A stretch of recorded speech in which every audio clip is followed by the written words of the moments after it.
Episode की शुरुआत में हम देखते हैं कि शहर में पेट्रोलिंग चल रही होती है, पर तभी एक काइजू वहाँ पर हमला कर देता है और पूरे शहर में इमरजेंसी घोषित कर दी जाती है और लोगों को सेफ जगह जाने के लिए कहा जा रहा होता है और बाकी सभी लोगों को उस शहर से दूर रहने के लिए कहा जाता है। तब हम देखते हैं फोर्सेस वहाँ जाती हैं और ये चेक करने लगती हैं कि काइजू के आसपास कहीं कोई प्रेजेंट तो नहीं है। और जब उन्हें इस चीज की कंफर्मेशन मिल जाती है कि कोई ह्यूमन नहीं है, तब वो उस काइजू पर मिसाइलों से हमला कर देते हैं। तब सभी लोग ये सब कुछ लाइव देख रहे होते हैं और एक लड़की कहती है, आखिरकार इस पर कौन सी डिवीजन आएगी? ये चीज योकोहामा में हो रही है तो वहाँ पर जरूर थर्ड डिवीजन ही आएगी। और तब हम देखते हैं हेलीकॉप्टर से थर्ड डिवीजन नीचे उतरती है और वो लोग उतरते ही काइजू पर गोलियों से हमला करना स्टार्ट कर देते हैं, जिससे उस काइजू को चोट आने लगती है। और तब थर्ड डिवीजन की कैप्टन काइजू की छाती में अपनी तोप से होल कर देती है, जिससे वो काइजू पूरी तरह से फट जाता है और उसके बॉडी पार्ट्स पूरे शहर में फैल जाते हैं। और तब वहाँ पर क्लीनिंग टीम आ जाती है। तब यहाँ काफका उस काइजू की बॉडी पार्ट्स को देखकर कहता है, ये पूरी जगह तो बॉडी पार्ट से ही भरी हुई है, लगता है मुझे यहाँ पर ओवर टाइम भी करना पड़ेगा। और तब उसकी टीम को काम करने के लिए कहा जाता है और यहाँ शहर में मीडिया और सभी लोग थर्ड डिवीजन की तारीफ कर रहे होते हैं और उन्हें काइजू को मारने के लिए और उनके शहर को बचाने के लिए थैंक यू कह रहे होते हैं। तब हम देखते हैं बहुत सारे लोग थर्ड डिवीजन कैप्टन आशिरो से मिलने के लिए बहुत ज्यादा एक्साइटेड हो रहे होते हैं। तो यहाँ काफका और उसकी टीम अपना काम करना स्टार्ट कर देती है और काफका हमें बताता है, सभी लड़ाइयों के बाद हमारी लड़ाई स्टार्ट होती है और यहाँ पर हमें कोई चीयर करने के लिए नहीं होता और ना ही कोई हमें थैंक यू कहता है, पर ये फिर भी काइजू के अगेंस्ट हमारी लड़ाई है। तभी एक ड्रोन उसके पास सैंपल लेने आया होता है और तब वो उसे सैंपल दे देता है और अपने साथी से कहता है, मैं इसे यहाँ से नहीं काट पा रहा हूँ, तो इसलिए मुझे फैट जैमिंग कटर ला कर दो। और तब वो देखता है उसका एक साथी एक ऑर्गन को लिफ्ट करने लगता है। तब काफका उसे लिफ्ट करने के लिए मना करने लगता है, पर हम देखते हैं तब तक बहुत ज्यादा देर हो चुकी होती है और वो ऑर्गन फट जाता है, जिससे गरम गरम खून उसके ऊपर गिरता है और उस पर्सन की स्किन थोड़ी सी जल जाती है। तब काफका उसके पास आ जाता है और उस पर दवाई लगाकर कहता है, चिंता मत करो, कभी कभार ऐसा होता रहता है और हाँ, इसके लिए वर्कर कम्पनसेशन जरूर मांग लेना। जब भी थर्ड डिवीजन काम करती है तो चीजें सच में बहुत ज्यादा बिगड़ जाती हैं और ये बताना बहुत मुश्किल हो जाता है कि कौन से ऑर्गन्स हैं और कौन से नहीं। पर मुझे यकीन नहीं आ रहा कि वो चाहते हैं कि हम इसे एक हफ्ते में हटा दें। तभी उसका एक साथी वहाँ जाता है और कहता है, काफका, तुम्हारे लिए एक नई जॉब है, तुम्हें इंटेस्टाइन्स के पास जाना होगा। जिसे सुनकर वो बहुत ज्यादा डर जाता है और वहाँ से भागने लगता है। तो उसका साथी इस बात के लिए जोर जोर से हंसने लगता है और एक पर्सन उसे पकड़कर कहता है, तुम्हें साथ चलना ही होगा और वैसे भी मैंने मैनेजमेंट से परमिशन मांग ली है। तब एक पर्सन कहता है, मैंने सुना है कि इंटेस्टाइन की जॉब बहुत ज्यादा मुश्किल होती है, क्या ये सच है? जरा ध्यान से सोचो, आखिरकार उनमें होगा क्या, फिर मुझे बताना कि वो मुश्किल है या नहीं। तब यहाँ काफका सोचता है, आखिरकार क्यों हमेशा मुझे इस ड्यूटी पर भेज दिया जाता है। और तब उसे उल्टी आने लगती है और हम देखते हैं वो उस काइजू की पोटी साफ करने लग जाता है। तब यहाँ रात को काफका कहता है, मैं पूरी तरह से थक चुका हूँ और मुझे अभी भी उस चीज की स्मेल आ रही है। तब यहाँ न्यूज में थर्ड डिवीजन कैप्टन आशिरो के बारे में बताया जा रहा होता है और उसमें न्यूज एंकर कहती है, कैप्टन आशिरो भी सिर्फ 27 सालों की है, पर उसने इतनी कम उम्र में भी 100 से भी ज्यादा काइजू को मार डाला है। और तब काफका अपना बचपन याद करने लगता है, जिसमें उसने आशिरो को कहा होता है कि वो दोनों मिलकर सारे काइजूस को खत्म कर देंगे। तब यहाँ काफका कहता है, आखिरकार मैं इस जगह कैसे आ गया। पर रुको, मुझे इसके बारे में नहीं सोचना चाहिए था। क्लीनिंग करना भी बहुत इम्पोर्टेंट जॉब है और इससे तो मैं सोसाइटी की मदद कर रहा हूँ, जिसकी वजह से मैं इतने अच्छे घर में रह रहा हूँ और अच्छा खाना खा पा रहा हूँ। क्या ये अच्छी बात नहीं है? और तब वो अगले दिन फिर से काम पर चला जाता है, जहाँ उसका एक साथी कहता है, काफका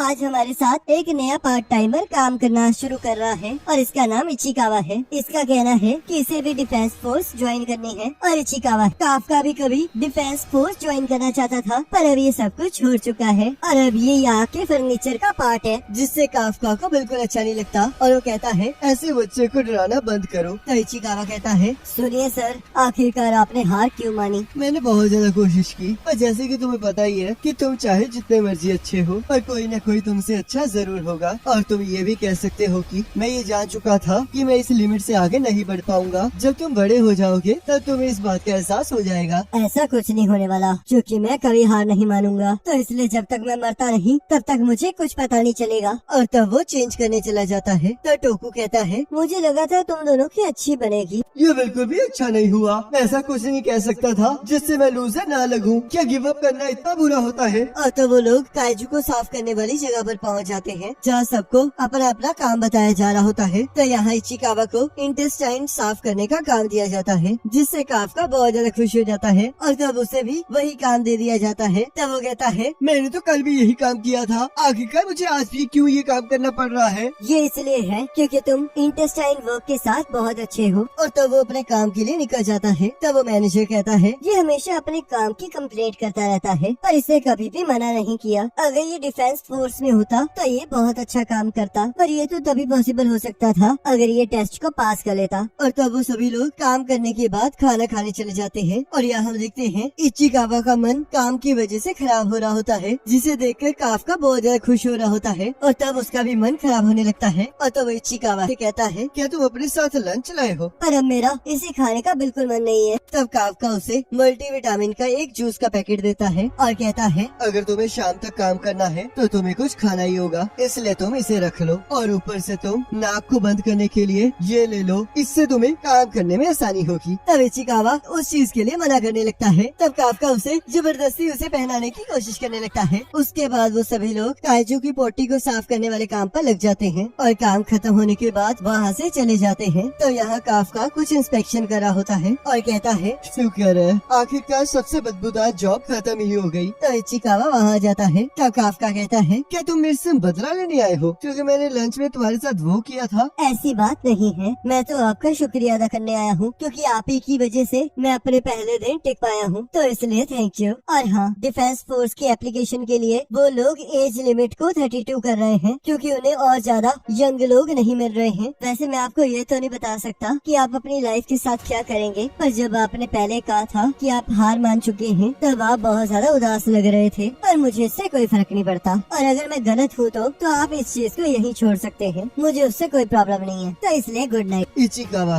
थैंक यू, तुम सच में बहुत अच्छे हो। ऐसा कुछ नहीं है। और तभी एक काइजू उसके ऊपर हमला कर देता है और जैसे उसे खाने लगता है काफका उसे बचा लेता है। और तो वह काइजू फिर से इचिकावा पर हमला कर देता है, पर काफका उसे लात मारकर दूर फेंक देता है। इचिकावा जल्दी यहाँ से भाग जाओ और जैसे ही तुम सेफ हो जाओगे वैसे ही डिफेंस फोर्स को इसके बारे में बता देना। पर आप इस चीज से अकेले नहीं लड़ पाओगे। पर अगर तुम यहाँ रुके तो हम दोनों ही मारे जाएंगे। तुम डिफेंस फोर्स ज्वाइन करना चाहते हो ना, तो आखिरकार तुम यहाँ पर क्यों मरना चाहते हो? तो इसलिए यहाँ से भाग जाओ। और तब इचिकावा वहाँ से भाग जाता है और काफका उस काइजू का ध्यान अपनी तरफ खींचते हुए वहाँ से भागने लगता है। और तब हम देखते हैं वो काइजू भी उसका पीछा करने लगता है और काफका उससे बचते हुए एक बिल्डिंग में घुस जाता है जहाँ से वो काइजू अंदर नहीं आ पा रहा होता। और तब काफका वहाँ की एक खिड़की से बाहर कूद जाता है और हमें एक फ्लैशबैक दिखाया जाता है जहाँ शिरो रो रही होती है और काफका कहता है, हमारा घर, हमारा स्कूल, सब कुछ तबाह हो गया। मैं उस काइजू को नहीं छोड़ूंगा और उसकी वजह से तो मैं अपनी गेम भी नहीं फिनिश कर पाया। क्या तुम इस वजह से सैड हो? मैं तो इस वजह से उदास हूँ क्योंकि मिको मर चुकी है। मिको तुम्हारी बिल्ली थी ना? और तब वो दोनों ही अपने शहर को देखने लगते हैं और एक साथ डिफेंस फोर्स ज्वाइन करने की बात करते हैं। तब काफका कहता है, ठीक है तो चलो देखते हैं कि कौन सबसे कूल डिफेंस फोर्स ऑफिसर बनता है। तब चलो फिर मिलकर काइजू को हराते हैं। तो यहाँ काफका उस काइजू से बचते हुए सोचता है कि जो हमने वादा किया था वो इस तरह नहीं था। और तभी हम देखते हैं वो काइजू बिल्डिंग तोड़ के उसके पीछे आ जाता है और काफका लड़ने के लिए तैयार हो जाता है और सोचता है, मैं इस काइजू से नहीं डरता हूँ, तो मुझे इसके लातों पर हमला करना चाहिए। तब वो काइजू उसे उड़ा देता है और उसकी टांग तोड़ देता है। तब काफका वहाँ से भागने की कोशिश करने लगता है, पर वो वहाँ से हिल नहीं पा रहा होता। तभी वो काइजू उसे खाने लगता है, पर हम देखते हैं इचिकावा उस काइजू के मुंह पर हमला कर देता है जिससे काफका बच जाता है। तब काफका कहता है, क्या तुम पागल हो? आखिरकार तुम यहाँ पर क्या कर रहे हो? मैंने उन्हें बुला लिया है और अगर मैं आपको यहाँ पर मरने के लिए छोड़ जाता तो मैं कभी भी डिफेंस फोर्स में नहीं जा पाता। तब काफका को अपना रिजल्ट याद आता है जिसमें वो डिफेंस फोर्स में सिलेक्ट नहीं हुआ होता। तब वो सोचता है, आखिरकार ऐसा क्यों हो रहा है? मैं इसके सामने कितना पावरलेस हूँ। अब तक कुछ नहीं बदला है, मैं कुछ भी प्रोटेक्ट नहीं कर पाया हूँ, ना ही मेरी गेम, ना ही मेरी फ्रेंड की कैट और ना ही मैं अब इस बच्चे को बचा पा रहा हूँ। और तब वो काइजू जैसे उन पर हमला करने लगता है तब हम देखते हैं एक टाइगर उसका हाथ पकड़ लेता है और आशिरो उस काइजू को उड़ा देती है और कहती है, टारगेट मर चुका है और यहाँ पर हमारे पास कुछ लोग जख्मी हैं, तो इसलिए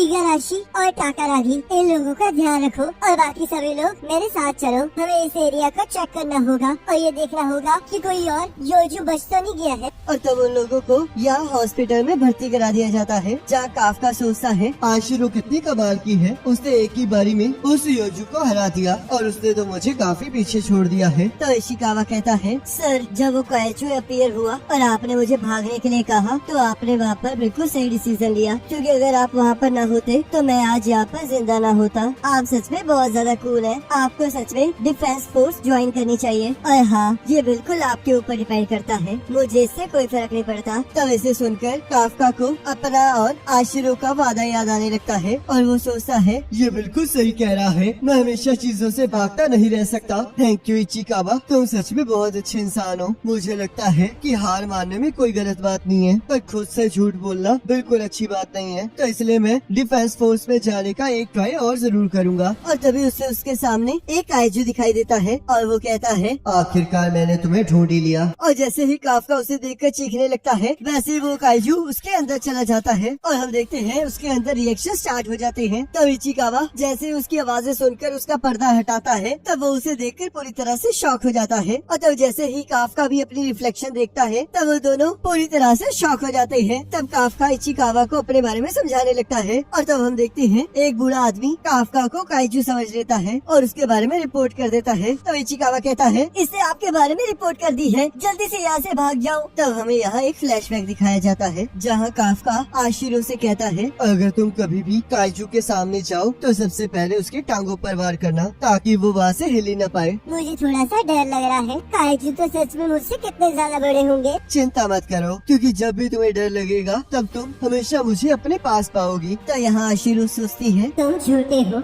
और तब उसे फोन आ जाता है जिससे उसे बताया जाता है कि एक हॉस्पिटल में एक काइजू को देखा गया है। तब वो कहती है, चिंता मत कीजिए, मैं अपनी टीम को लेकर जल्दी वहाँ आ रही हूँ और हम उसे मार डालेंगे। और इसी के साथ एपिसोड खत्म हो जाता है। अब गाइस, अगर आपको ये वाला एपिसोड अच्छा लगा तो उसे लाइक जरूर करना, और अगर आप चाहते हो कि हम इस एनिमे को कंटिन्यू करें तो मुझे कमेंट करके जरूर बताना। बाकी नेक्स्ट एपिसोड का लिंक आपके स्क्रीन पर आ रहा होगा, उस पर क्लिक करके अगले एपिसोड को देख सकते हो।